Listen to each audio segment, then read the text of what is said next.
আমাৰ মাজত বহুত মানে ভাবিব নোৱাৰা এজন ব্যক্তি আমাৰ পৰা আঁতৰি গৈছে তেখেত হ'ল জুবিন দা সো আমি তেখেতক আমি সদায় শ্ৰদ্ধা জনাই আহিছোঁ আজিও শ্ৰদ্ধা জনাব লাগিব তেখেতক মই বিভিন্ন মঞ্চত জুবিন গাৰ তেখেতক লৈ ফেলে জুবিন দাক লৈ ফেলে বহুত গান গাই আহিছোঁ আৰু আজিও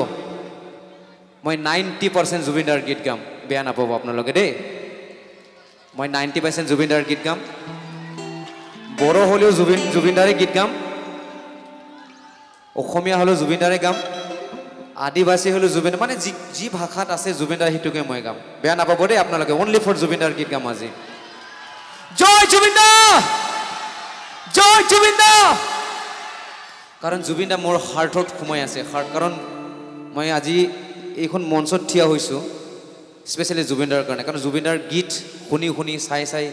প্ৰেক্টিছ কৰি কৰি মই এইখিনি গান গাব পাৰিছোঁ সেইকাৰণে মই জুবিন দাক সদায়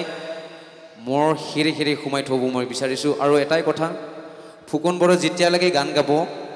যেতিয়ালৈকে নমৰে জুবিন দাৰ গীত ফুকনৰ মুখৰ পৰা শুনিবলৈ পাব আপোনালোকে মই সদায় গাম সেইটো মোৰ মনৰ ভিতৰৰ পৰা মই পুৰা নিজকে মই বান্ধি লৈছোঁ মই জীয়াই ৰাখিম সদায় জীয়াই ৰাখিম বিভিন্ন মঞ্চত জুবিন দাৰ গীত সো আমি আৰম্ভ কৰিব বিচাৰোঁ সকলো আমি একেলগে জুবিন দাই কৈছিলে মই যিদিনা মৃত্যু হ'ম সেইদিনা মোৰ এটাই গান বাজিব লাগিব মায়াবিনী সকলোৱে অকণমান থিয় হ'ব লাগে জুবিন দাৰ কাৰণে আমি একেলগে শ্ৰদ্ধাঞ্জলি জনাম আৰু চবে লাইট মোবাইল লাইট জ্বলাব লাগে জুবিন দাৰ কাৰণে একেলগে আমি শ্ৰদ্ধাঞ্জলি জনাম একেলগে জয় জুবিন দা জয় জুবিন দা